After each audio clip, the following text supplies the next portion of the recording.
Bonjour à toutes et tous, chers collègues. Nous poursuivons aujourd'hui les travaux de notre commission d'enquête en nous penchant maintenant, après avoir principalement étudié les collectivités territoriales, et nous aurons l'occasion d'y revenir lors de la prochaine audition avec les départements de France, et sujet que nous avons très longuement évoqué la semaine dernière, mais cette fois-ci avec vous, d'évoquer plus précisément la situation des achats publics de l'État.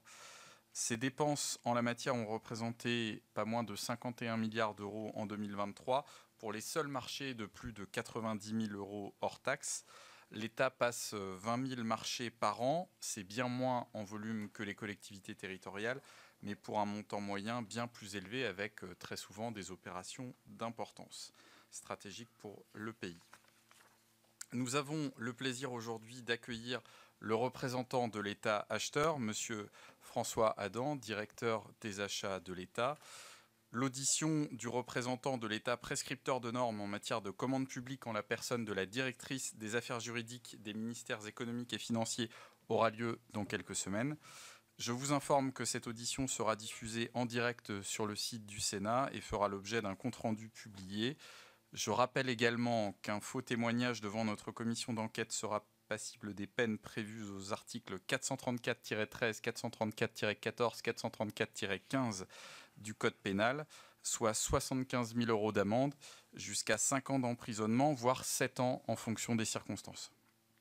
Je vous invite à prêter serment de dire toute la vérité, rien que la vérité. Veuillez lever la main droite et dire « je le jure ».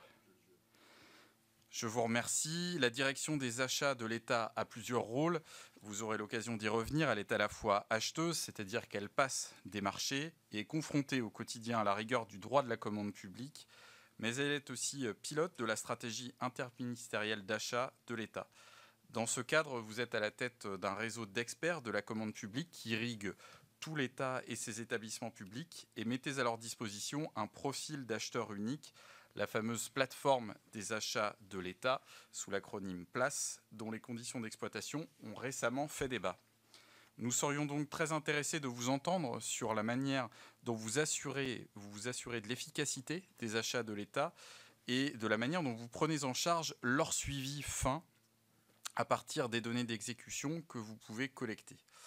Par ailleurs, la commande publique est désormais reconnue comme un puissant levier d'accélération des transitions écologiques et sociales. C'est notamment prévu dans le cadre du programme national pour les achats durables. Et plusieurs modifications législatives ont souligné cette ambition ces dernières années. Comment avez-vous intégré ces prescriptions, ces attentes dans vos pratiques d'achat ? Votre témoignage, vous l'avez compris, nous est précieux pour comparer les pratiques et difficultés rencontrées par l'État au regard de celles que les collectivités peuvent affronter dans leur exercice quotidien en matière de commande publique et pour identifier si les besoins de simplification ou d'évolution de la réglementation dont vous pourriez nous faire part sont de même nature. Je vous laisse maintenant la parole. Ensuite, monsieur le rapporteur vous posera un certain nombre de questions et puis nos collègues membres de la commission d'enquête. Je vous remercie. Merci Monsieur le Président, Monsieur le rapporteur, Mesdames et Messieurs les sénateurs. Merci de votre invitation devant cette commission. Donc, ce que je vous propose, Monsieur le Président, en réponse à votre introduction, c'est de revenir brièvement sur les missions de la DAE, comment elle se positionne, quels sont donc les grands objectifs de la politique des achats de l'État, les outils de suivi, puisque vous m'avez interrogé sur ce point, et puis évoquer peut-être directement l'achat responsable, puisque vous m'invitez à en parler, voilà, sans être peut-être trop long, puisque je pense que vous souhaitez qu'on puisse ensuite répondre à vos questions. Et donc je suis accompagné d'Isiaka Aguirre, sous-directeur à la DAE. Alors, la direction des achats de l'État, c'est donc une direction d'administration centrale du ministère de l'économie, des finances et de la souveraineté industrielle et numérique, qui a été créée sous sa forme actuelle en 2016, donc création, disons, plutôt récente dans le paysage administratif. Et nous sommes donc auprès de M. Lombard, plus particulièrement placé sous l'autorité de la ministre chargée des comptes publics, Amélie de Montchalin, qui est dans son décret d'attribution et particulièrement responsable du pilotage des achats de l'État. C'est une direction d'une centaine d'agents. Nous avons 3 missions. Vous l'avez déjà en partie évoqué, Monsieur le Président. Première mission, c'est, vous indiquez représentant de l'État acheteur, c'est en effet piloter la politique des achats de l'État Or, défense et sécurité, je pense que c'est un point important. Donc, les marchés de défense et de sécurité, et notamment d'armement, qui ont une définition juridique précise dans le Code de la commande publique, ne sont pas dans le champ d'intervention de la DAE et donc relèvent en quasi-totalité du ministère des Armées, puisqu'il peut y avoir quelques achats de défense et de sécurité dans d'autres ministères, mais c'est quand même pour l'essentiel les achats notamment d'équipements du ministère des Armées. Pas la totalité des achats du ministère des Armées, puisque j'allais dire les achats courants sont bien dans notre périmètre et nous travaillons de manière extrêmement proche et régulière avec le responsable ministériel des achats du ministère des Armées. Et nous avons aussi un rôle de d'animation plutôt que de pilotage, parce que je pense que c'est utile de distinguer les deux termes, des achats des établissements publics de l'État, hein, donc voilà, qu'on appelle souvent opérateurs, même si cette définition est un peu plus restrictive que les établissements publics de l'État, qui ne sont pas tous des opérateurs. Donc notre champ ne s'étend pas, donc il est bien sur ces deux périmètres, État, établissement public de l'État. Nous n'intervenons pas sur le secteur de la santé, où la question de l'optimisation des achats hospitaliers, qui est un sujet majeur, relève de la compétence de la Direction générale de l'organisation des soins, auprès de la ministre chargée des Affaires sociales. Et nous ne sommes pas non plus compétents pour mener des actions en direction du secteur public local. Voilà en tout cas le fonctionnement actuel, et qui découle d'un décret en Conseil d'État de mars 2016. Donc cette mission de pilotage, elle signifie que nous fixons des orientations, nous définissons des stratégies d'achat par segment d'achat, nous définissons les indicateurs de performance de la politique des achats, nous les mesurons, nous les suivons. Donc j'aurai l'occasion de revenir sur les questions de suivi et de mesure. Donc ça, c'est le pilotage. Deuxième rôle, nous avons un rôle d'appui au service acheteurs de l'État et de ses établissements publics. Alors ça se traduit notamment par le pilotage du système d'information des achats, qui comprend plusieurs composantes, dont en effet la plateforme Place, qui assure la publication des consultations, la réponse aux appels d'offres. En amont, il y a un autre système qui permet la gestion des projets d'achat, de la programmation, de la préparation des projets, qui est l'application Apache. Et il y a encore d'autres composantes plus secondaires. Nous mettons aussi en œuvre des programmes de formation des acheteurs. C'est un enjeu extrêmement important, puisque c'est une matière complexe et qui suppose des compétences de plus en plus variées, pas seulement juridiques. Et donc l'enjeu de compétences humaines est extrêmement important. Et troisième mission, c'est le rôle opérationnel. En effet, nous réalisons directement certains achats mutualisés de l'État. Donc on profite de tous les ministères et des établissements publics intéressés par tel ou tel support contractuel. Donc un bon exemple, c'est un champ très important, nous achetons l'énergie, les fournitures d'énergie, gaz, électricité pour l'État et plus de 300 établissements publics. C'est 1 milliard de dépenses par an, mais nous achetons aussi un certain nombre de prestations informatiques, de prestations de maintenance immobilière, diverses prestations intellectuelles. Nous confions aussi la réalisation de certains achats à l'UGAP sous notre contrôle, par exemple en matière de véhicules ou de micro-informatique. Voilà donc nos trois missions complémentaires.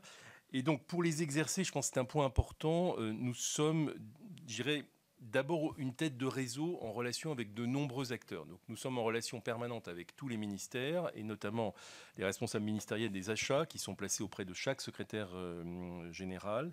Nous sommes en contact étroit aussi avec les préfectures de région. Dans chaque préfecture de région, il y a une plateforme régionale des achats qui est chargée de réaliser des achats mutualisés, mais cette fois-ci à l'échelle régionale, sous l'autorité du préfet de région.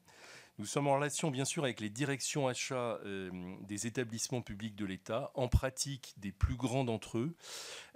Il y a environ 200 établissements publics de l'État qui réalisent plus de 10 millions d'achats par an.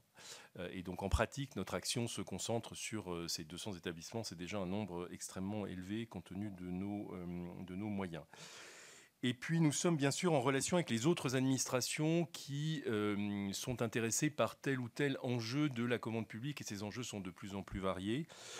Donc au sein de notre ministère, bien entendu, la direction des affaires juridiques, responsable du droit de la commande publique, est un partenaire évidemment extrêmement étroit. On est même localisé dans le même bâtiment. La direction du budget, la direction générale des entreprises au titre des enjeux économiques, et j'y reviendrai dans la suite de mon exposé. La direction de l'immobilier de l'État, parce que, évidemment, une bonne part des achats de l'État ont un lien direct ou indirect avec les bâtiments publics et le patrimoine de l'État. Et à l'extérieur du ministère, nous avons une relation très proche avec le ministère de la Transition écologique et notamment le commissariat général au développement durable que peut-être votre commission a ou va auditionner sur l'ensemble de la politique de ce qu'on pourrait appeler le verdissement de la commande publique, la contribution de l'achat à la transition écologique, à la planification écologique. Également avec les ministères sociaux sur le volet social de l'achat responsable. Je pense notamment à la DGEFP sur tout ce qui concerne les clauses d'insertion. Avec le secrétariat général à la planification écologique également. Voilà, sans exhaustivité, les différentes administrations avec lesquelles nous avons des relations étroites. En tout cas, nous sommes une direction qui est vraiment tournée vers l'interministériel, vers les établissements publics, vers le niveau central et déconcentré. J'insiste sur le fait qu'on consacre beaucoup de temps et d'énergie à appuyer les services acheteurs de l'État au niveau déconcentré. Quels sont aujourd'hui les grands objectifs de la politique des achats de l'État ? Alors, il y en a trois principaux. Je les cite avant de les détailler légèrement plus. La maîtrise de la dépense, l'achat responsable, l'impact économique de la commande publique. Voilà les trois grands champs qui sont aujourd'hui déterminés à l'issue d'ailleurs d'une revue de notre stratégie qu'on a menée fin 2023, début 2024. Alors évidemment, la question de la maîtrise de la dépense est un enjeu qui est, je dirais, permanent et récurrent, encore plus important dans un contexte budgétaire très contraint comme celui que nous connaissons aujourd'hui et que nous connaîtrons demain. Donc un axe important dans la maîtrise des coûts, c'est la massification de l'achat et la capacité à acheter au bon niveau et je dirais, dans un équilibre entre l'acheteur et le fournisseur qui soit le plus favorable possible à l'État, d'où le développement des achats interministériels, d'où aussi pour les achats plus spécialisés, le développement d'achats de grande taille à l'échelle ministérielle. Un bon exemple, par exemple, c'est les achats d'équipements que peut réaliser le ministère de l'Intérieur, par exemple, sur les forces de l'ordre, où voilà, c'est lui qui réalise ces achats, qui sont des achats vraiment qui relèvent de son périmètre, qui sont donc ministériels, mais là aussi, il y a un enjeu évidemment très fort de massification, et c'est les services centraux, le service chargé de l'achat et de la logistique du ministère de l'Intérieur qui en est responsable. Donc le sujet de la maîtrise de la dépense qui comprend d'autres aspects, je reviendrai sur les indicateurs de performance, évidemment un enjeu majeur. Deuxième sujet, c'est l'achat responsable. Comme vous l'avez évoqué, Monsieur le Président, c'est un domaine dans lequel le législateur est intervenu à plusieurs reprises au cours de la dernière décennie et a fixé des objectifs qui sont extrêmement ambitieux. Je dirais que le plus large et structurant, c'est celui de la loi climat, de l'article 35 de la loi climat et résilience de 2021, donc qui prévoit la généralisation des considérations environnementales et sous réserve de certaines exceptions sociales dans les marchés au plus tard en août 2026. Donc c'est un objectif qui concerne tous les acheteurs publics, mais évidemment notamment l'État et les établissements publics. Et nous essayons d'être particulièrement moteurs et si possible exemplaires sur ce champ. Et cette disposition n'est pas la seule, puisqu'il y a aussi, je dirais, un certain nombre de dispositions plus sectorielles, par exemple sur les sujets d'économie circulaire dans la loi AGEC, sur la question du verdissement des mobilités, les achats de véhicules dans le code de l'environnement. Il y a eu aussi diverses dispositions qui touchent à la biodiversité, à la lutte contre les plastiques à usage unique. Voilà, je ne cite pas l'ensemble des textes, mais je dirais qu'il y a aujourd'hui tout un corpus d'achat responsable qui est très exigeant. Et c'est aujourd'hui clairement une priorité extrêmement forte pour nous. Voilà. Et donc j'aurai l'occasion de revenir sur les indicateurs de performance. Et troisième grande priorité, c'est, je dirais, d'optimiser l'impact économique de la commande publique, en l'occurrence des achats de l'État et de ses établissements publics. Alors l'impact économique, c'est aussi plusieurs axes complémentaires. D'abord, c'est maintenir un niveau élevé d'achat vers les PME. Donc ça, c'est un sujet... c'est peut-être le plus ancien, mais c'est un sujet permanent et récurrent et sur lequel il y a des outils juridiques bien identifiés et que nous savons mesurer. C'est ensuite développer l'achat innovant, et notamment en direction de l'écosystème des startups numériques, qui est particulièrement dynamique en France, comme vous le savez. Et c'est troisièmement, être particulièrement attentif à l'impact des achats de l'État sur les filières industrielles françaises et européennes. Et c'est un sujet sur lequel je reviendrai peut-être, si vous nous avez interrogé par écrit de manière précise, mais sur lequel il y a un programme d'action est en cours, même si le cadre juridique reste aujourd'hui peu favorable.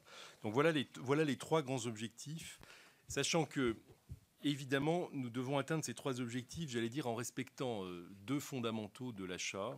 La sécurité juridique, qui, bien entendu, est une exigence permanente pour toutes nos procédures et pour tous les acheteurs de l'État. C'est évidemment naturel. Et puis, bien entendu, la réponse aux besoins opérationnels des administrations. On achète parce qu'il y a un besoin d'un service public, mais je préfère le rappeler parce que cet enjeu n'est pas un sujet simple, tout simplement parce que les besoins des administrations évoluent au cours du temps. Il faut s'y adapter. On a aussi chaque année des circonstances particulières qui amènent des achats très spécifiques. Forcément, l'année 2024, il y a eu un certain nombre d'achats de l'État qui ont été liés à la préparation des Jeux Olympiques, mais aussi aux réponses aux urgences en Outre-mer. Je pense par exemple à ce qui s'est passé à Mayotte, c'était plutôt début 2025 en l'occurrence. Bon, mais donc, les besoins des administrations ne sont pas quelque chose de stable, il n'y a pas de questions à se poser. Au contraire, dès qu'on renouvelle un marché, il faut se demander en premier lieu comment on va répondre efficacement aux besoins. Donc vous voyez, trois grands objectifs et puis ces deux fondamentaux qui méritent quand même d'être réaffirmés de manière claire, tellement ils ont d'importance dans le quotidien. Vous m'avez interrogé ensuite sur les modalités de suivi. Alors, la politique des achats de l'État, elle est structurée de longue date, en tout cas au cours de la dernière décennie, sur la mesure d'un certain nombre d'indicateurs de performance. Donc, qui sont mesurés, que nous publions, par exemple dans le rapport annuel qu'on a publié en milieu d'année 2024 et aussi dans un des indicateurs budgétaires du programme 218. Et ces indicateurs de performance, évidemment, sont cohérents avec les grands objectifs que j'ai indiqués. S'agissant alors d'abord de la maîtrise de la dépense, donc nous utilisons un concept qui est commun aux acheteurs publics et privés, qui est celui de la relation de gain-achat, indicateur qui permet de mesurer la performance sur les prix que nous obtenons. Par exemple, quand il s'agit d'un achat récurrent, ce que nous faisons systématiquement, c'est que nous comparons le prix que nous obtenons dans le marché qu'on vient de passer avec le prix précédent actualisé de l'inflation, et on regarde si, grâce à une juste appréciation du besoin, grâce à une procédure bien conçue, une négociation efficace, on a pu obtenir ou pas un meilleur prix. Et ça permet donc de calculer des gains achats, et ce de manière générale sur l'ensemble des marchés. Donc c'est un indicateur qu'on mesure. Et ces dernières années, on arrive, État et établissements publics, à réaliser plus de 700 millions d'euros de gains achats par an. Donc un gain achat, c'est une marge budgétaire que l'on dégage et qui est ensuite, grâce à une efficacité des procédures sur les prix, et qui est ensuite disponible pour être utilisée par les administrations, soit pour acheter davantage, soit pour redéployer ou s'organiser plus efficacement. Donc ça, c'est notre principal indicateur sur l'objectif maîtrise des coûts. Ensuite, sur la partie achat responsable, nous nous attachons dans cette période de préparation de l'entrée en vigueur de la loi climat et résilience à mesurer le nombre et le pourcentage de marchés qui comprennent des considérations environnementales ou des considérations sociales. Donc ça, c'est un indicateur extrêmement important et sur lequel on note des progrès extrêmement substantiels ces dernières années. En 2023, c'est la pour la première fois, plus de 50% des marchés de l'État comprenaient une considération environnementale. On était à 55%. En 2024, les chiffres sont encore provisoires. Nous pensons que nous allons dépasser légèrement 70% de marchés de l'État en nombre, comprenant une considération environnementale, et nous aurons plus de 40% de marchés comprenant une considération sociale.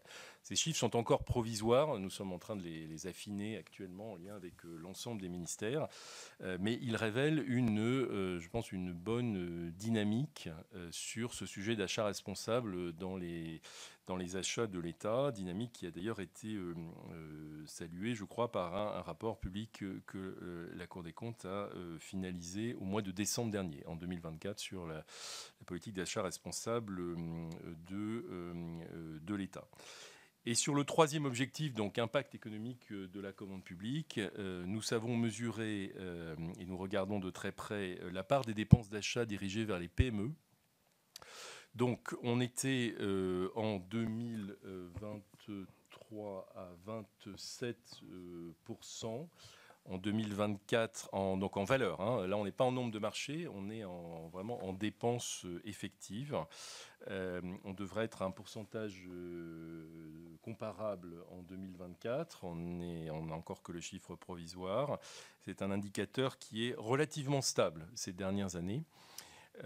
Donc, c'est un chiffre qui est, je dirais, substantiel, mais c'est vrai que le fait qu'il soit stable et non pas en progrès montre qu'il y a sans doute encore des efforts à faire dans les achats de l'État en direction des PME, même si, de ce point de vue, nous sommes quand même dans une situation qui est un peu différente d'autres acheteurs publics, qui est liée au volume des achats, en tout cas sur un certain nombre de segments qui, forcément, en dépit de l'allotissement, ne permet pas toujours aux PME d'être les mieux positionnés. Bon, je prends l'exemple des achats d'énergie que j'évoquais tout à l'heure. C'est vrai qu'aujourd'hui, nos fournisseurs sur les achats d'énergie sont plutôt de très grandes entreprises énergétiques, d'ailleurs françaises, ou des entreprises de taille intermédiaire, mais c'est vrai qu'il n'y a pas de PME qui soit réellement en situation de se positionner sur des marchés de cette taille. Donc c'est aussi une réalité des fournisseurs que nous avons en face qui doit être prise en compte.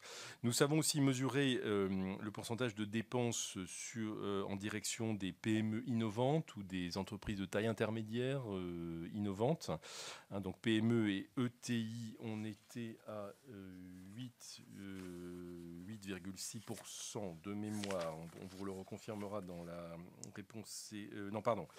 On était à 9,6% en 2023, dont 2,7% de PME et le reste d'ETI. En tout cas, c'est un pourcentage qu'on sait suivre au cours du temps. Et enfin, nous avons un certain... là, on est en valeur, en pourcentage des dépenses d'achat. Et enfin, s'agissant de l'impact sur les filières industrielles françaises et européennes, c'est un sujet que je peux soit développer maintenant, soit plus tard, si vous le souhaitez, comme vous le souhaitez, mais sur lequel on a aussi un certain nombre d'indicateurs, mais qui présentent des éléments liés à la complexité de cette notion, qui font que ça mérite d'être peut-être détaillé, si vous le permettez, Monsieur le Président. En tout cas, voici les principaux indicateurs que nous suivons de manière régulière.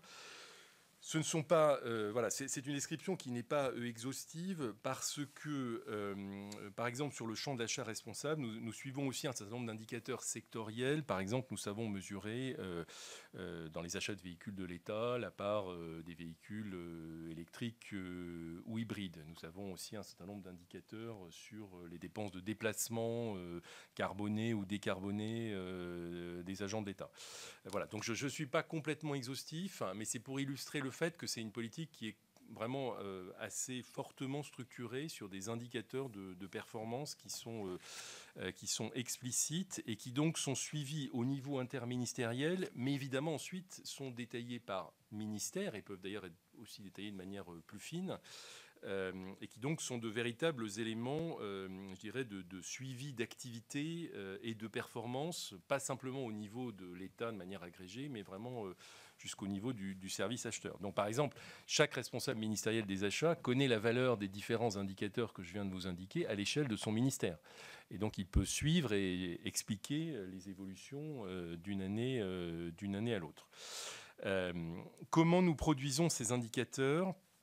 Essentiellement à partir du système d'information des achats de l'État. Donc nous, on ne se repose pas sur les mécanismes d'enquête qui seraient très lourds, etc. Mais c'est vraiment le système d'information qui est conçu pour nous donner le maximum d'informations. Donc le système d'information des achats et bien évidemment aussi le système d'information financier de l'État, donc l'application Chorus, qui a été vraiment paramétré pour permettre un suivi fin des dépenses d'achat. Donc, dans la comptabilité de l'État, il y a un axe achat avec une nomenclature des achats qui comprend plusieurs centaines de postes et qui peut être croisée avec la nomenclature par mission, programme, action qui structure le débat budgétaire, mais qui donc permet de savoir de manière très fine sur un programme déterminé les dépenses des différentes catégories de fournitures, des différentes catégories de prestations de services, de prestations intellectuelles, jusqu'à un niveau très fin et le cas échéant, si on le souhaite, jusqu'aux actes, j'allais dire, individuels d'engagement d'un marché, de commande sur un marché et de dépenses. Donc on a vraiment une grande profondeur de données qui est rendue possible par l'articulation du système d'information des achats et du système d'information financier de l'État. C'est, il faut le dire, plus complexe avec les établissements publics parce que là, pour le coup, nous n'avons pas de système d'information commun. Et donc, pour le coup, nous sommes, avec les établissements publics, dans un système où on demande à chacun des plus grands établissements, donc les 200 que j'évoquais tout à l'heure, de nous transmettre chaque année un certain nombre de données sur la performance de ces achats. Du coup, ce qui est un système assez lourd à gérer, mais qui résulte du fait que nous n'avons pas un système d'information intégré entre l'État et ses établissements publics, ce qui n'est d'ailleurs pas propre aux achats. On poserait des questions sur, mettons, les ressources humaines, on aurait les mêmes difficultés. Voilà, donc je voulais souligner ce point, et c'est aussi pour ça que dans mon introduction, je marquais le fait que notre rôle de pilotage, il est bien sur le champ État, vis-à-vis des établissements publics qui ont une réelle autonomie. Je préfère utiliser le terme d'animation de leur politique des achats. Donc voilà, Monsieur le Président, j'espère ne pas avoir été trop long. Quelques éléments globaux et un certain nombre de précisions sur les questions de suivi qui effectivement sont extrêmement importantes. Merci beaucoup. Monsieur le rapporteur ? Merci, monsieur, dans la proposition. Et moi, je vais inverser un peu mes questions. Suite à votre exposé, moi, je vais demander quelle est la valeur précise en euros de l'achat auprès des entreprises françaises. Alors, j'en ai trois. Un peu. Ça découle pour la filière industrielle et pour les start-up. Et vous avez dit qu'on était arrivé à 2,7% pour les PME, ça me semble très peu. Les PME innovantes. Mais alors l'ensemble des PME l'ensemble des PME, 27%. Non, mais parce qu'il faut se rendre compte que l'achat public permet à nos entreprises, nos start-up de se développer. Et bien souvent, on s'aperçoit dans nos rencontres que le fait de ne pas leur fournir quelquefois des achats publics, ça les fait partir à l'étranger pour se développer. Donc ma question est plus précise à ce niveau-là, c'est de savoir le pourcentage en valeur de l'ensemble des achats. Je ne parle pas des banques publiques, de l'achat des commandes françaises. Là-dessus, on décline sur la filière industrielle, le pourcentage des PME et des start-up. Et j'aurai deux questions subsidiaires, qui parlera de la rigidité de la commande publique pour favoriser peut-être notre achat local. Les PME, je viens d'en parler. Et la question de la gestion des plateformes, vous avez parlé de la plateforme Place. Jusqu'à présent, c'était une entreprise française qui assurait cette gestion, c'était Atexo. Et l'an dernier, elle a été confiée au groupe canadien CGI. Donc, je me pose un peu la souveraineté française à travers ça. Un choix j'aimerais bien pouvoir aller donner ce choix, puisqu'apparemment, on a donné ça à des Canadiens et peut-être aussi à des fonds américains. Et je voudrais quand même rappeler que notre souveraineté en matière informatique, est-ce que les données sont cryptées? Est-ce que c'est toujours dans les clouds américains que tout ça est stocké? Quelle assurance on a sur domaine-là, parce que c'est quand même un sujet économique et très sensible. Voilà mes questions. Très bien. Alors, je commence sur la question finalement de l'origine géographique des fournisseurs. Alors peut-être, il y a un sujet sur quoi exactement les données sont disponibles ou ne sont pas disponibles. Alors ça renvoie à, finalement, qu'est-ce qu'une entreprise française? Alors je dirais qu'on a trois notions sur lesquelles on essaye de rassembler des données. Le premier sujet, qui est le mieux documenté, c'est le pays d'installation au sens juridique du co-contractant de l'administration. Donc ça, c'est une information que nous avons de manière systématique par le numéro SIRET. Et qui nous permet donc de savoir, donc là, monsieur le sénateur, je vais vous donner la réponse en nombre de fournisseurs. Vous m'avez interrogé sur la dépense, donc je n'ai pas la réponse en séance, mais on va regarder si on peut vous l'apporter. En tout cas, on était en 2024 à 99% d'entreprises co-contractantes de l'État qui sont implantées en France ou dans l'Union européenne. Sur 100%, tout à fait. Bon. Alors, voilà, donc ça c'est une première notion, qu'il est lieu d'installation juridique. Alors, il faut évidemment faire un certain nombre de réserves, puisque ça matérialise le fait que, je dirais, quand vous êtes une grande entreprise internationale, le plus souvent, si vous intervenez en France et vous répondez à des marchés publics, vous avez créé une filiale en France, et qui donc, cette filiale en France va être une entreprise française. Et donc, nous allons évidemment l'identifier avec un SIRET français. Bon. Donc, cette première notion, elle a quand même son importance, elle a sa réalité juridique, mais on est évidemment conscient des limites que ça peut avoir. Sachant que cette limite, elle doit aussi être analysée au regard de la nature de l'achat. En effet, je pense qu'il faut distinguer clairement les services et les fournitures. En pratique, il y a toute une catégorie de services. Je prends l'exemple de la maintenance immobilière, où quand votre co-contractant est une entreprise qui est installée juridiquement en France, je dirais sa présence en France, elle a une vraie réalité parce que matériellement, la prestation, elle va devoir être exécutée en effet sur le territoire, par exemple sur un bâtiment public. Évidemment, c'est sur les fournitures que la question est plus délicate, parce que là, vous avez peut-être en face de vous un distributeur, une entreprise française, mais qui en réalité distribue des produits qui peuvent être en réalité assemblés ou complètement produits à l'autre bout du monde. Et donc, ça n'est pas votre co-contractant direct. Donc ça, c'est la première notion sur laquelle on a une vision, très claire, mais avec ses réserves. La deuxième notion, c'est de s'interroger sur qui contrôle les fournisseurs de l'État. Alors ça, c'est un sujet sur lequel le droit de la commande publique ne nous donne pas la capacité de connaître cette notion de manière absolument générale. Nous ne pouvons pas interroger un fournisseur sur les modalités de son contrôle. En revanche, nous sommes capables, pour les principaux fournisseurs de l'État, de répondre à cette question sur la base des données publiques disponibles. Et nous savons par exemple que si nous avons fait un travail sur les 70 plus gros fournisseurs de l'État qui montre que 70% d'entre eux sont des entreprises du CAC 40 ou dont on peut montrer qu'elles sont contrôlées en majorité par des intérêts français. Donc ça, c'est l'analyse que nous avons faite. Et je vous renvoie d'ailleurs, et c'est une donnée qu'on a publiée, sur la liste des premiers fournisseurs de l'État, dans laquelle vous allez retrouver une grande majorité, j'allais dire, de grands noms français. Donc c'est un élément que je voudrais souligner. Dans les 10 premiers, on va retrouver EDF, Soprasteria, Total Energy, Orange, SCC France, SNCF, etc. Voilà.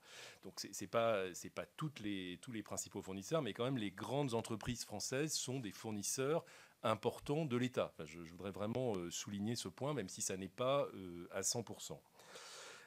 Alors, ce deuxième critère, qui est celui du contrôle, il a lui-même aussi ses limites. Ça n'est pas parce qu'une entreprise est, disons, contrôlée par des capitaux français qu'elle produit en France.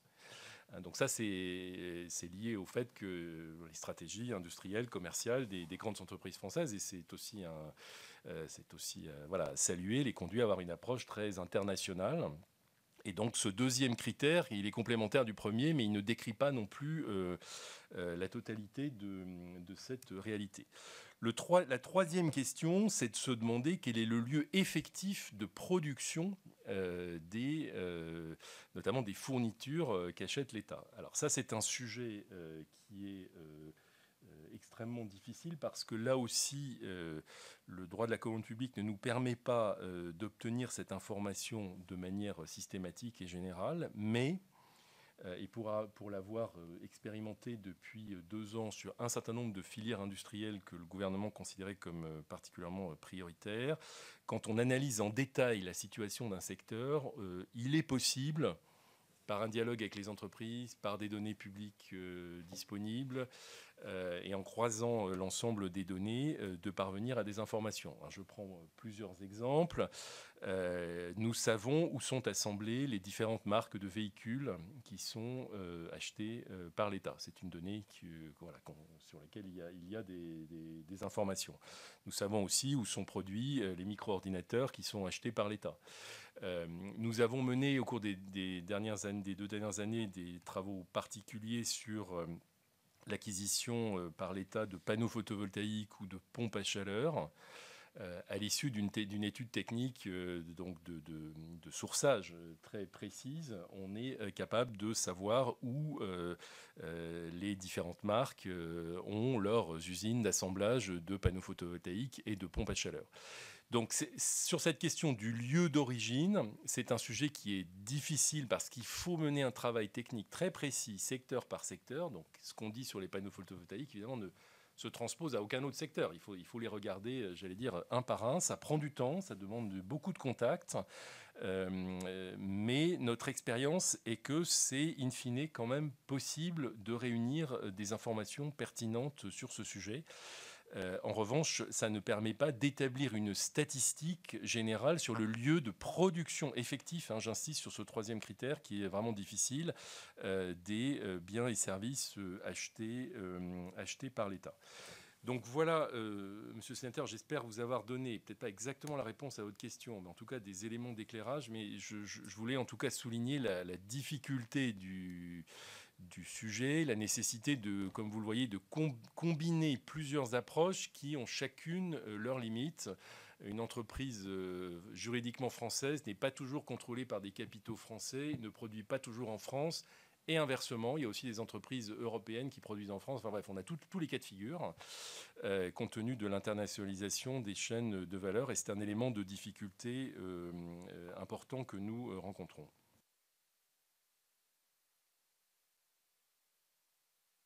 Alors, tout à fait. Alors, tout à fait. Alors, la plateforme Place, donc, d'abord, Place, c'est un système d'information du ministère de l'économie et des finances, dont la direction des achats de l'État assure la maîtrise d'ouvrage métier et s'appuie sur les aspects techniques sur l'Agence pour l'informatique financière de l'État, l'AIFE, qui est aussi un service de notre ministère. Donc ça, c'est le premier point. Comme pour un grand nombre de projets informatiques, la gestion de cette plateforme suppose de s'appuyer sur différents prestataires. Donc il y a aujourd'hui au moins 5 prestataires différents qui font des choses complémentaires, l'hébergement, l'exploitation, les évolutions, l'assistance utilisateur, qui interviennent sur la plateforme Place. Un des marchés sur ce sujet, qui était effectivement détenu par une entreprise française, arrive à échéance. En pratique, il va arriver à échéance dans quelques mois, ce qui a amené dès 2024, et par anticipation, et pour assurer le passage de relais, à réfléchir à quel nouveau support contractuel mobiliser. Le choix qui a été fait, c'est de mobiliser un support contractuel de l'UGAP, c'est-à-dire concrètement un contrat à disposition des acheteurs publics passés après une mise en concurrence, mais réalisée par la centrale d'achat UGAP. Absolument. Alors en l'occurrence, ce n'est pas l'UGAP qui a fait spécifiquement pour nous, c'est un support contractuel de l'UGAP qui s'appelle Assistance à la dématérialisation et qui a été passé il y a plusieurs années, je crois de mémoire 2 ans, mais on pourra vous donner l'information exacte, qui peut être utilisée donc par différents acheteurs publics, dont l'État. Donc il y a bien sûr... C'est l'UGAP qui a ouvert un support, a fait une mise en concurrence, un marché, a choisi un titulaire. Non, c'était avant. Elle a choisi un titulaire, elle a une offre en matière d'assistance à la dématérialisation. Il y a un titulaire qui est en effet l'entreprise CGI France. Je vais revenir sur cette entreprise. Ce support est peut-être mobilisé sans mise en concurrence, comme le prévoit le Code de la commande publique, par différents acheteurs publics. C'est la relation, je dirais, normale entre un acheteur public et une centrale d'achat, par ailleurs établissement public national, l'UGAP.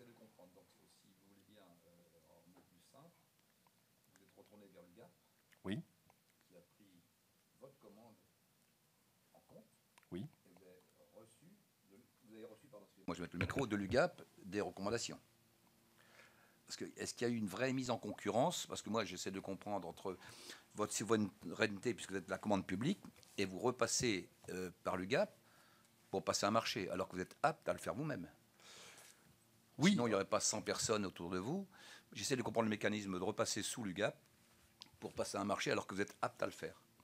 Mais si vous voulez, vis-à-vis de l'UGAP, dont d'ailleurs la DAE assure la co-tutelle, l'UGAP est une centrale d'achat qui intervient pour l'ensemble des acheteurs publics. Elle intervient notamment au profit de l'État.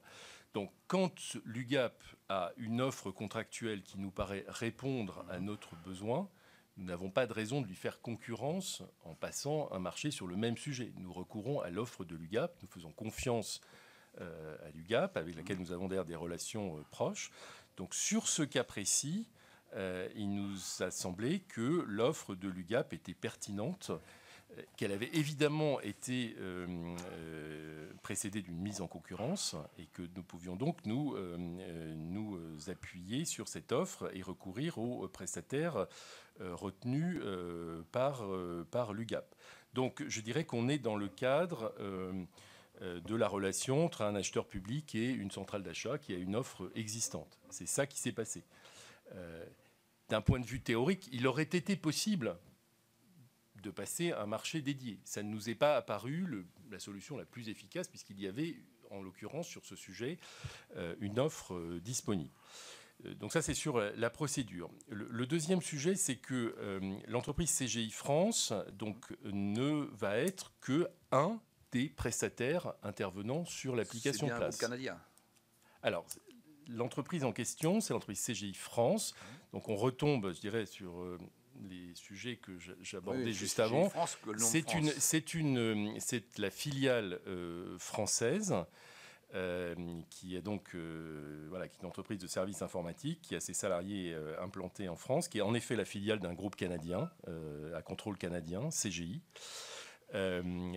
L'entreprise CGI France est par ailleurs un fournisseur bien connu de l'État qui intervient sur des marchés de différents ministères, y compris sur d'autres sujets pour le ministère de l'Économie et des Finances, et qui en 2023 était le 11e fournisseur de l'État. Voilà, donc c'est une entreprise en effet à contrôle canadien, mais qui est une entreprise qui est bien connue et qui a déjà remporté des marchés publics pour l'État et j'imagine peut-être sans doute pour d'autres acheteurs publics. Il faut également noter que va faire l'entreprise CGI? L'entreprise CGI va être chargée de préparer un certain nombre d'évolutions de l'application Place. Elle n'est pas chargée de l'exploitation de la plateforme ou de l'hébergement des données. À ce titre, elle n'a pas accès aux informations sensibles. Et les informations sensibles dans une plateforme de dématérialisation, ce sont les offres reçues des entreprises, puisque bien entendu, les documents de consultation, eux, sont publics. Voilà, donc ça c'est un point qui est important. Et pour être tout à fait précis, l'exploitation, qui est peut-être le sujet le plus sensible, est réalisée par une entreprise française.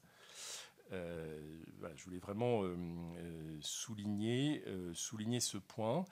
Et donc, j'espère vous avoir répondu d'abord sur la question de la procédure et du cadre juridique, et puis sur la question de la sensibilité éventuelle sur ce sujet, de l'accès aux données. Merci. Monsieur Salmon.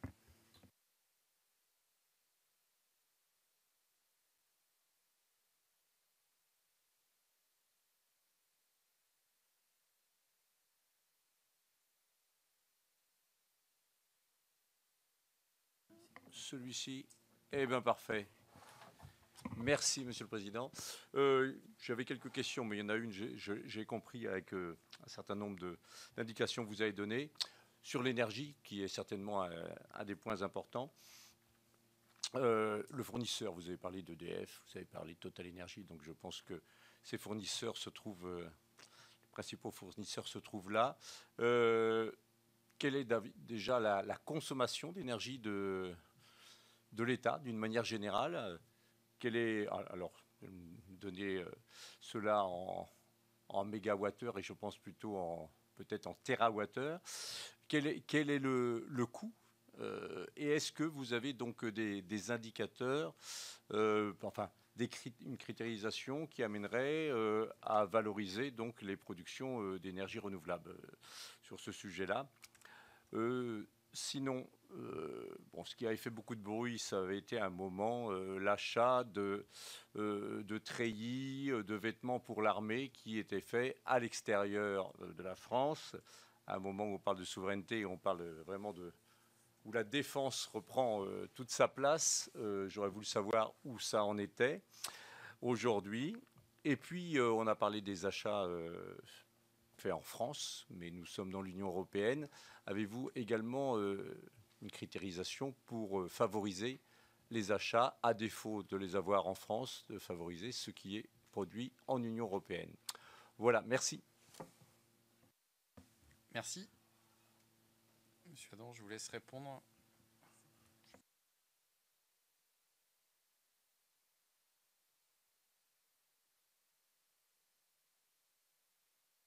D'abord sur les achats d'énergie, donc nous achetons du gaz, de l'électricité pour une puissance totale de 7 TWh par an. Donc l'État, 300 établissements publics. Donc à notre connaissance, c'est un des plus gros groupements d'acheteurs publics, en tout cas, peut-être le plus gros en France actuellement. Et donc, dans les fournisseurs, nous avons effectivement en face de nous les très grands énergéticiens français, donc EDF, Engie, Total Energy, mais aussi une entreprise de taille moyenne adossée à une grande collectivité locale qui est l'entreprise Gaz de Bordeaux, qui est adossée à la métropole de Bordeaux, qui est un important fournisseur de gaz de l'État. Et voilà. Donc, alors ce sont des achats qui sont extrêmement, disons, spécialisés parce que le marché de l'énergie présente tout un tas de contraintes extrêmement complexes. Le deuxième point, c'est que c'est évidemment un marché qui a été et risque d'être encore très secoué en termes de prix de marché. Donc, il y a eu vraiment un pic extrêmement élevé en 2022-2023 et donc on est maintenant sur une phase où les prix baissent. Donc où ça nous en sommes, nous avons pu acheter l'énergie jusqu'à fin 2026, donc en sécurisant des baisses de prix assez importantes par rapport à 2023-24. Et on a commencé à acheter une partie de l'énergie pour 2027. Évidemment, avec toujours les conséquences possibles de la situation géopolitique sur les prix du gaz et aussi ceux de l'électricité qui en réalité sont fortement corrélés à ceux du gaz. Donc voilà, mais ça c'est évidemment une situation que nous partageons avec tous les acheteurs d'énergie. Alors sur l'impact sur les énergies renouvelables, les mécanismes d'achat de l'énergie permettent d'obtenir des fournisseurs au niveau que nous pouvons imposer au départ des garanties d'origine renouvelable d'une partie de l'énergie. Donc ce qui a été fait pour l'électricité à ce stade, pas encore pour le gaz, parce que pour être honnête, quand la question s'est posée en 2024, ça aurait eu des conséquences sur le prix assez importante. Et donc le choix a été fait à ce moment de privilégier le prix sur cette garantie d'origine. Mais très probablement à l'avenir, parce que nous préparons les contrats pour la période nous réfléchissons aux contrats pour la période 2028-2031, on va le faire à la fois sur le gaz et sur l'électricité. Ne serait-ce que parce que l'application de la loi climat et résilience que j'évoquais tout à l'heure nous conduit à avoir une condition d'exécution à caractère environnemental également sur ces marchés, et que donc s'agissant du gaz, en réalité ça conduit un peu mécaniquement, il n'y a pas tellement techniquement d'autres possibilités à avoir une garantie d'origine. Reste à calibrer à quelle hauteur on va la prendre compte tenu de l'impact sur le niveau de prix. Mais en tout cas, c'est un mécanisme que donc nous avons commencé à mobiliser, que nous allons mobiliser de manière encore plus importante. Alors, ensuite, votre question donc qui prolonge la première réponse que j'ai faite sur les achats auprès d'entreprises françaises et européennes. Alors ça m'amène peut-être à dire un mot de la démarche que nous menons sur les stratégies d'achat en direction d'un certain nombre de filières industrielles.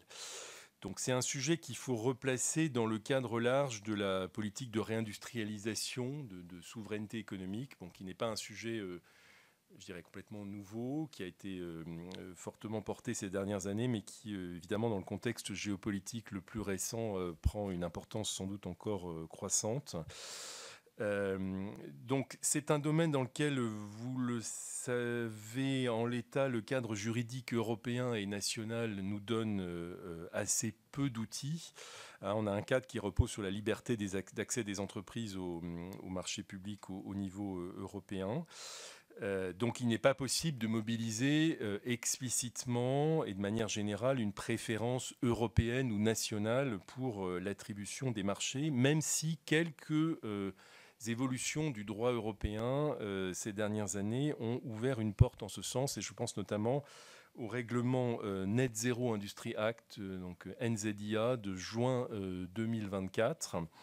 Donc un règlement européen qui n'est pas encore totalement en vigueur aujourd'hui parce qu'on attend un acte d'exécution, qui vise un certain nombre de technologies, dont les installations de production d'énergie renouvelable, mais aussi par exemple le nucléaire. Mais bon, s'agissant des achats de l'État stricto sensu, c'est plutôt sur les installations d'énergie renouvelable que ça va avoir un impact. Et qui donc ce règlement permettra d'agir plus explicitement quand la Commission européenne aura constaté que sur une technologie donnée, il y a, disons, une part prépondérante d'offres extra-européennes, plus de 50%. Et dans ce cas-là, il sera possible d'imposer, dans le cadre d'un marché public, d'avoir au moins 50% d'offres issues de l'Union européenne. Bon, c'est un mécanisme qui est très important sur le principe, mais qui est très ciblé et qui sera assez complexe dans son application, notamment parce qu'il supposera une constatation de la situation de tel ou tel marché par la Commission. Donc ça ne sera pas, disons, dans la main d'un État ou d'un acheteur public. Bon, néanmoins, c'est une évolution qui est non négligeable. Sachant que, par ailleurs, des réflexions sont maintenant engagées sur cette question de la préférence européenne. Plusieurs déclarations officielles du gouvernement français ces derniers mois montrent l'intérêt du gouvernement pour cette notion. Et pour la première fois, la Commission, dans un document officiel, a repris ce concept donc, dans le pacte pour une industrie propre qui a été publié par la Commission le 26 février dernier, où pour la première fois la Commission envisage de réfléchir à des outils juridiques allant plus explicitement dans ce sens. Ce qui montre sans doute que, j'allais dire, les esprits ont évolué, sont en train d'évoluer. Mais en revanche, à date, comme je le disais, les évolutions du droit sont encore très partielles. Donc c'est d'abord un sujet pour l'avenir. Néanmoins, le gouvernement a souhaité, dès 2023, que la DAE engage un programme pour essayer de mobiliser, j'allais dire, des leviers indirects pour les achats en direction d'un certain nombre de secteurs. En effet, l'acheteur public dispose quand même d'une marge de manœuvre réelle et peut s'interroger sur l'impact d'une procédure d'achat sur un tissu industriel plutôt français et européen ou plutôt extra-européen. Quand on définit les besoins, quand on fixe les conditions contractuelles, notamment les spécifications techniques, mais aussi les considérations environnementales, quand on fixe les critères d'attribution, le prix par rapport aux autres critères, quand on fixe l'allotissement, on peut réfléchir en amont aux conséquences que peut avoir la procédure et donc, je dirais, être dans une logique où on essaye d'ouvrir une procédure d'achat au maximum vers des producteurs français et européens. Donc ça fait l'objet d'un programme que nous menons avec la Direction générale des entreprises depuis 2023 et où on mène cette démarche sur un certain nombre de segments d'achat ciblés qui présentent un enjeu industriel fort. Donc je vous cite notamment les véhicules électriques, les installations de production d'énergie renouvelable, j'en ai déjà parlé, les bornes de recharge électrique, mais aussi le textile, vous m'avez interrogé sur ce sujet, ou encore l'alimentation. Donc ce sont des secteurs où il y a une très forte concurrence internationale et où la production européenne et française est dans une situation, je dirais, d'une concurrence difficile et avec des producteurs qui sont parfois, je dirais, minoritaires face à l'offre extra-européenne. Le cas des panneaux photovoltaïques est particulièrement emblématique, malheureusement, de ce point de vue.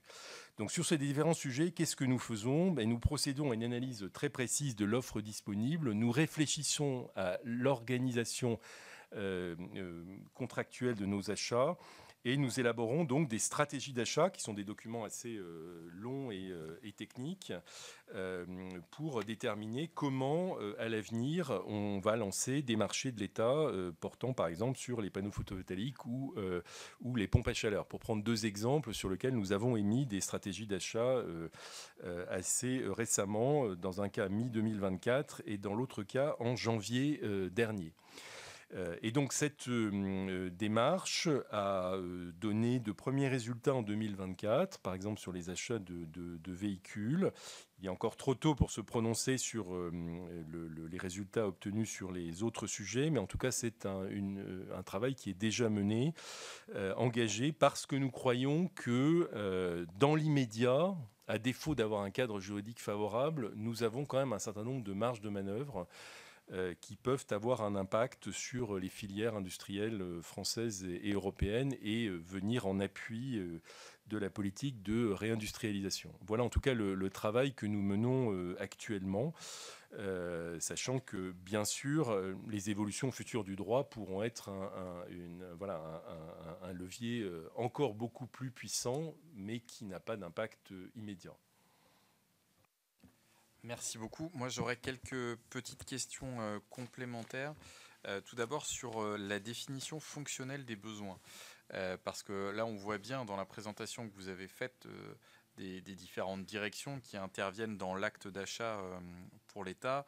La question se pose à une autre échelle évidemment, mais pour les collectivités territoriales qui, pour les plus grosses d'entre elles en tout cas, ont très souvent identifié ce besoin de recentraliser la fonction achat. Donc là, au regard et des volumes et des spécificités des segments d'achat, probablement que cet horizon apparaît quelque peu hypothétique et même contre-productif, mais pour autant, sur la définition fonctionnelle des besoins, parce que vous l'avez dit tout à l'heure, il y a des directions qui font face aussi à des évolutions dans les actes de production, dans les besoins exprimés. Mais est-ce que l'État se donne les moyens de réinterroger en permanence la réalité de ses besoins? Parce que, encore une fois, moi, je suis élu dans une région, je ne jette la pierre à personne, mais si vous entendez seulement la parole de la direction acheteuse, aussi spécialisée soit-elle, elle vous trouvera toujours la justification pour vous dire que c'est ce besoin-là et pas un autre. Or, là, vous avez une fonction un peu stratégique où vous pouvez réinterroger cet acte d'achat, parce que parfois le bon achat, c'est de ne pas acheter. Peut-être envisager des mutualisations, introduire de l'économie de la fonctionnalité. Quel rôle vous pouvez avoir pour justement orienter cette stratégie d'achat au-delà de la mise en œuvre ou du conseil aux directions acheteuses? Ça, c'était le premier point. Le deuxième point qui est lié au premier, c'est celui de la professionnalisation, de la formation, vous l'avez évoqué. Ça nous semble en effet absolument stratégique. De quels moyens vous disposez, quelles actions particulières vous pouvez mettre en place pour organiser cette montée en compétence des différents acheteurs de l'État. Sur le système d'information intégré, vous dites qu'il n'existe pas entre l'État et les établissements publics. Est-ce que c'est une perspective sur laquelle malgré tout vous travaillez, parce que ça paraît aujourd'hui comme une condition absolument nécessaire pour garantir l'effectivité du pilotage et du contrôle, au-delà des déclarations qui peuvent être faites et qui sont sans doute justes, je ne les remets pas en cause, mais malgré tout, pour avoir ce pilotage en quasi-temps réel, c'est absolument nécessaire. Si vous pouviez nous donner quelques éléments, je pense qu'avec monsieur le rapporteur, on est là aussi très soucieux de ce sujet sur les filières industrielles, parce vous avez commencé à en parler, mais peut-être sur quelques indicateurs clés sans rentrer dans trop de détails. Sur l'accès TPE, PME, vous avez évoqué l'allotissement. Ça fait partie évidemment des solutions pour augmenter l'accessibilité, mais d'autres outils existent. On peut penser par exemple au groupement momentané d'entreprises. Est-ce que l'État non seulement introduit bien ces dispositions dans ces marchés, mais encourage et informe en amont là aussi les opérateurs économiques pour qu'ils puissent disposer du temps nécessaire afin de mettre en œuvre ces groupements. Et puis, dernière question, parce que vous avez évoqué les Outre-mer, notamment en faisant référence à la situation particulière de l'île de Mayotte, mais on peut penser évidemment à ce qui se passe en Nouvelle-Calédonie, comme en Martinique, en Guadeloupe. Là, aujourd'hui, on a des besoins très particuliers, alors qu'ils sont très importants dans le cas de Mayotte. Comment vous êtes mobilisés? Quelle stratégie d'achat exceptionnelle vous mettez en œuvre ou non? Dans quel délai? Parce que moi, je peux vous le dire, pour avoir échangé avec beaucoup d'acteurs du terrain, c'est pas de l'insatisfaction, c'est bien au-delà, avec des volumes qui apparaissent dérisoires au regard des besoins. On nous a remonté le sujet de l'eau, de l'alimentation, etc. Donc comment l'État non seulement agit, mais peut-être là très rapidement peut essayer d'agir encore mieux pour répondre effectivement aux besoins des populations.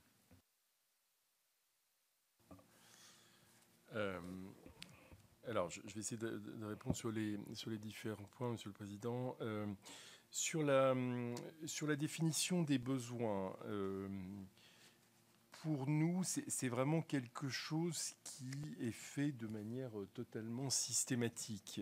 C'est-à-dire que vraiment, quand on réfléchit à une procédure d'achat, même si c'est un renouvellement, il y a toujours une phase extrêmement approfondie de réflexion sur les besoins. D'ailleurs, je dois dire que c'est souvent une phase assez difficile parce que comme en tout cas pour les marchés que la DAE porte elle-même, donc ils sont mutualisés. Donc on a face à nous des ministères qui spontanément vont exprimer des besoins légèrement différents sur un même sujet, compte tenu de leur mission.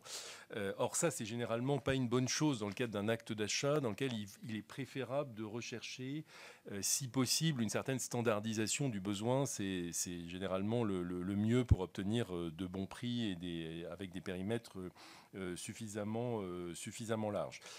En tout cas, c'est vraiment quelque chose que nous intégrons de manière systématique. Alors, je prends un exemple. On est actuellement en train de travailler sur un besoin qui n'avait pas encore été traité de manière générale, mais qui est important dans le cadre de la politique d'achat responsable. C'est l'achat de véhicules d'occasion par l'État. Jusqu'à présent, l'État achetait surtout des véhicules neufs. Or, la loi AGEC et son décret d'application fixe un pourcentage minimal d'acquisition de véhicules issus du réemploi et donc de véhicules d'occasion. Donc pour l'instant, il y avait eu quelques achats, disons, relativement sporadiques. Et donc là, typiquement, on a réfléchi sur la manière d'acheter des véhicules d'occasion. Et on a commencé par une phase d'évaluation des besoins, qui est un sujet qui n'est pas simple, parce que les besoins de véhicules, c'est ceux de la police, de la gendarmerie, de la douane, du ministère de la Transition écologique, des ministères économiques et financiers, qui ne sont pas exactement équivalents.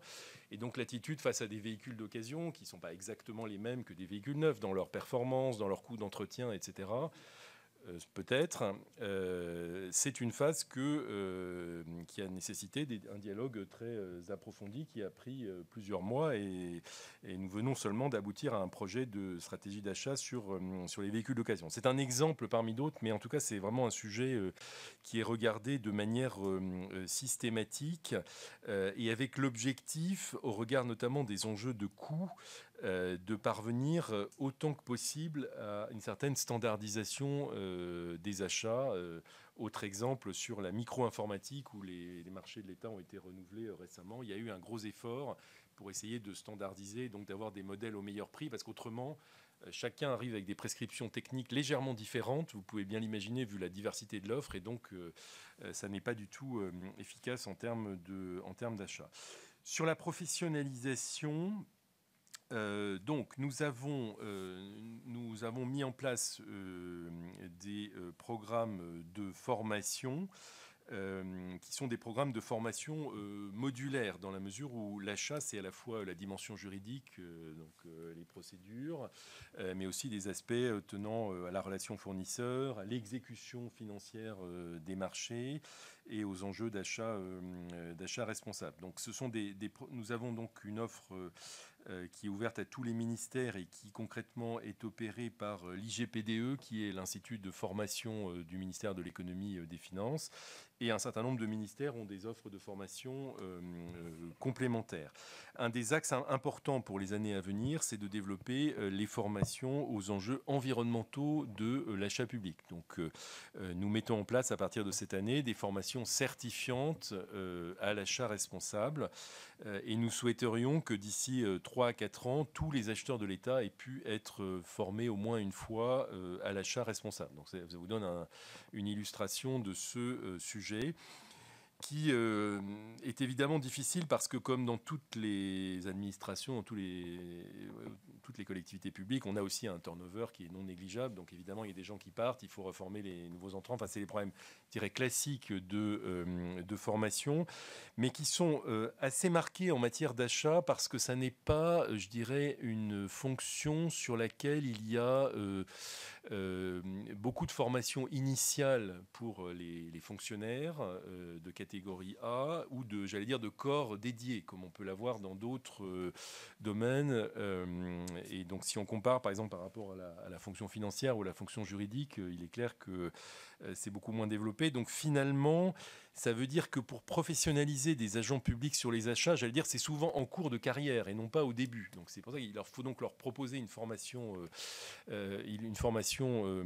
continue. Donc, ce que nous nous efforçons de faire, mais qui est quand même assez compliqué à organiser. Ça suppose que les agents dégagent du temps, ça suppose des budgets, et puis des formations de quelques demi-journées ou quelques jours. C'est pas l'équivalent d'une formation continue. Vous allez étudier cette matière pendant plusieurs plusieurs mois. Donc, bon, ça c'est un état de fait, mais c'est pour marquer le degré de priorité très fort sur la professionnalisation des achats. C'est vraiment un point qui est absolument majeur.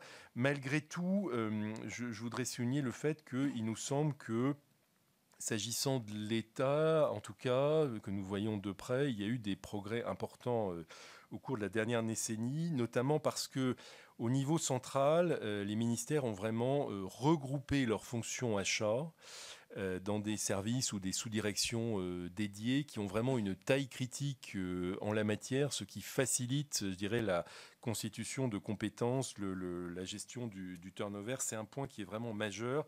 Et il faut y ajouter au niveau déconcentré le rôle des plateformes régionales des achats que j'évoquais, qui sont placées auprès de chaque préfet de région et qui jouent le rôle de pôle de ressources achats au profit de tous les services déconcentrés de l'État en région et en département. Donc je dirais que l'organisation contribue aussi, la bonne organisation de la fonction d'achat contribue aussi à la professionnalisation. Il faut à la fois essayer d'atteindre les personnes, mais il y a aussi un effet d'organisation. Sur les systèmes d'information, alors il y a un élément important qui fait l'objet d'une disposition législative que le Sénat a votée en juin 2024 dans l'article 4 du projet de loi de simplification de la vie économique qui prévoit l'utilisation obligatoire de l'application Place par tous les établissements publics de l'État et d'ailleurs aussi le secteur de la santé et les organismes de sécurité sociale. Et ce d'ici 2028 au plus tard. Et donc cette évolution permettra sur, disons, la brique publication des consultations d'avoir un système d'information unique qui du coup d'ailleurs nous donnera des informations de suivi qui seront quand même assez détaillés sur ce que chacun publie, sur les considérations environnementales, sociales, sur les volumes, etc., qui seront quand même, ça sera quand même beaucoup plus fin que ce qu'on a aujourd'hui. En revanche, sur la phase amont, qui est la phase de programmation, gestion, préparation des projets d'achat, gestion des procédures, où donc l'État a une autre application qui s'appelle Apache et qui est interconnectée à Place. C'est vrai qu'à ce stade, nous n'envisageons pas une extension de ce système d'information aux établissements publics, d'abord pour des raisons d'investissement informatique qui seraient nécessaires et qui ne nous paraissent en l'état pas finançable à court terme dans le contexte budgétaire d'aujourd'hui. Donc, même si idéalement, c'est effectivement ce qu'il faudrait essayer de faire, mais on ne peut pas, j'allais dire, utiliser l'application sans faire des adaptations pour les besoins des établissements publics. Et donc, c'est ça qui représenterait un coût. Vous avez une idée du montant ? Enfin, ça pourra faire l'objet d'une réponse écrite. Hein, il y a pas de... Alors, c'est un point... non, Monsieur le Président, je n'ai pas le chiffre exact en tête, mais cette question a été étudiée il y a un peu plus d'un an, et donc on sera en mesure d'essayer de vous donner des réponses par écrit. Alors, vous m'avez ensuite interrogé sur l'accès des...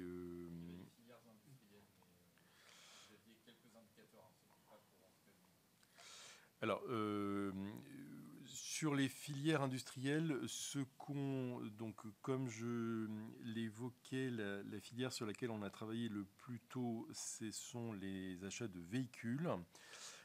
Et donc sur ce point, on pourra vous donner les chiffres 2024 pardon, je n'ai pas le chiffre exact en tête, mais vraiment il y a la quasi-totalité des véhicules achetés par l'État en 2024 ont été assemblés en Europe. Hein, donc, quand je dis la quasi-totalité, c'est qu'on est à 99%. Enfin, c'est vraiment... et ça résulte notamment de l'application d'un critère environnemental qui a été fixé par une circulaire de la Première ministre en novembre 2023 et qui fixe des limites de poids sur les véhicules, 1,4 tonnes pour les véhicules thermiques, 1,6 pour les véhicules hybrides et 2,3 sur les véhicules électriques. Donc avec un objectif environnemental, mais qui a aussi eu pour effet indirect, on est vraiment sur les leviers indirects, de centrer nos acquisitions sur des véhicules assemblés en Europe. Je précise bien assemblés parce que dans la chaîne de production d'un véhicule, il y a évidemment des tas d'étapes. Donc nous avons retenu cette étape de l'assemblage comme étant la plus importante, mais on sait que ce n'est pas la seule.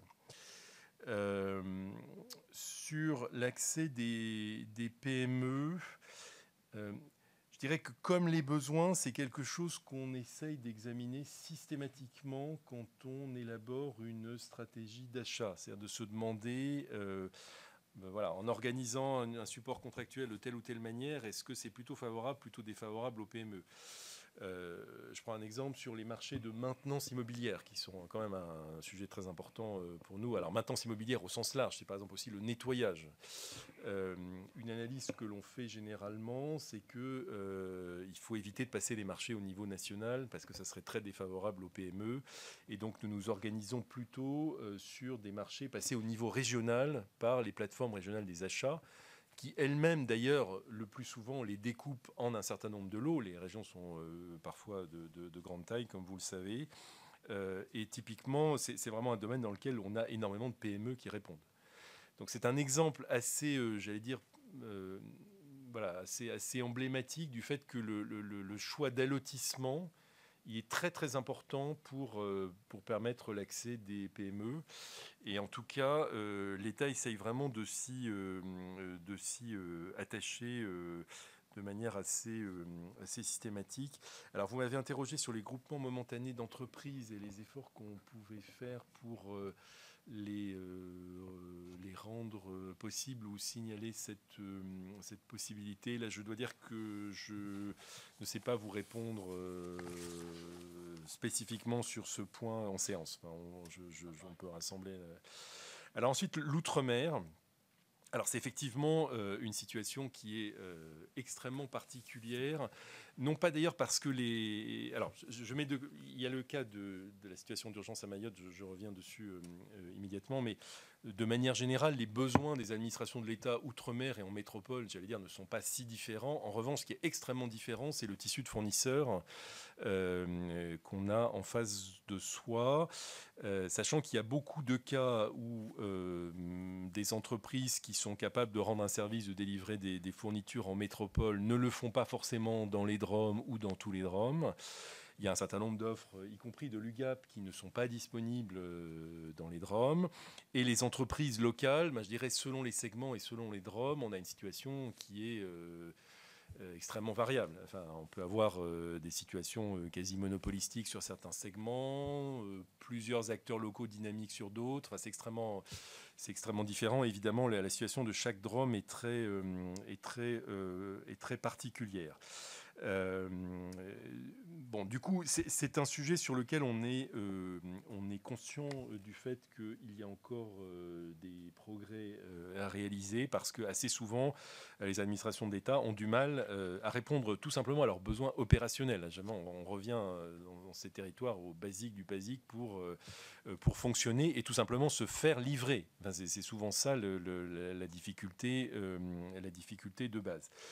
Donc on a depuis 2024 renforcé notre offre d'appui aux DROM en la matière, mais c'est clairement encore un axe de progrès pour l'avenir.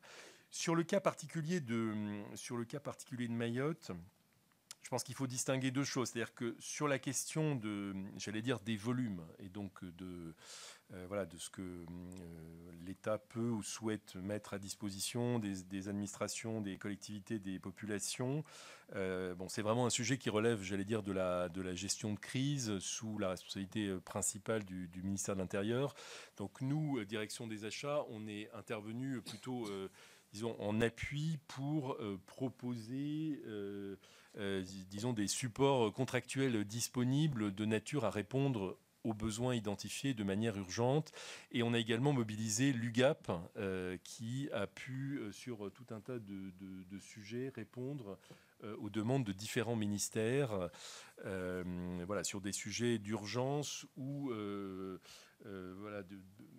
d'urgence un peu moindres, mais qui arrivaient quelques semaines après, par exemple sur le matériel scolaire, où le ministère de l'Éducation nationale a souhaité pouvoir apporter un certain nombre de choses. L'UGAP a contribué sur une partie avec une offre existante à trouver le moyen d'acheter, parce que évidemment, dans une situation comme Mayotte, il n'est pas question de relancer une procédure formalisée qui va prendre plusieurs mois, etc. Ça n'a aucun sens. Donc, je dirais l'enjeu, c'est de trouver les supports contractuels déjà existants qu'on peut mobiliser par des commandes. En fait, c'est vraiment ça le sujet. Et puis après, il y a évidemment la difficulté du transport. C'est encore un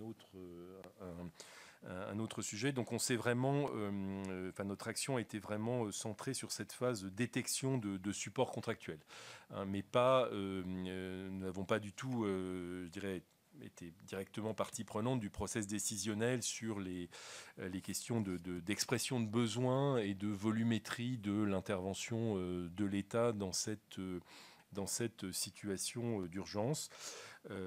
À noter que c'est un sujet sur lequel on essaiera sans doute de faire une sorte de retour d'expérience pour se demander si justement on a bien, de manière générale, tout ministère confondu, les bons supports contractuels pour faire face à des situations d'urgence qui montrent des besoins en réalité extrêmement diversifiés, qui ne sont pas que de l'alimentation ou que des moyens de transport, etc. Mais en fait, rapidement, on arrive sur des besoins très, très variés.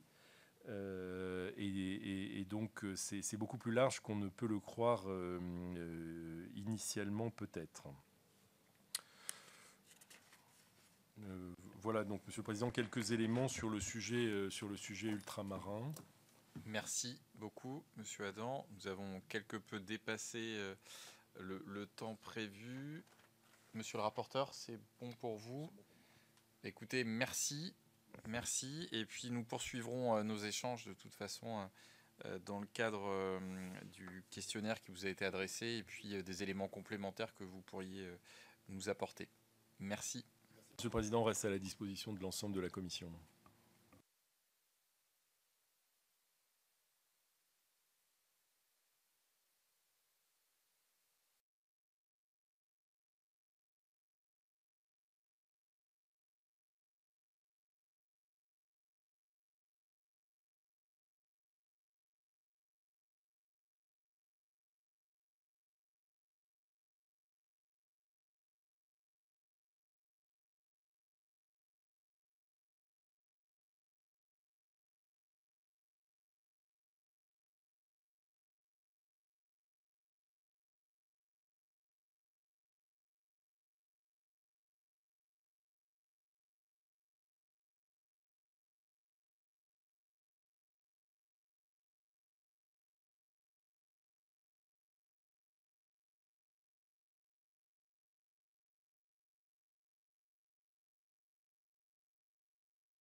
bonjour à toutes et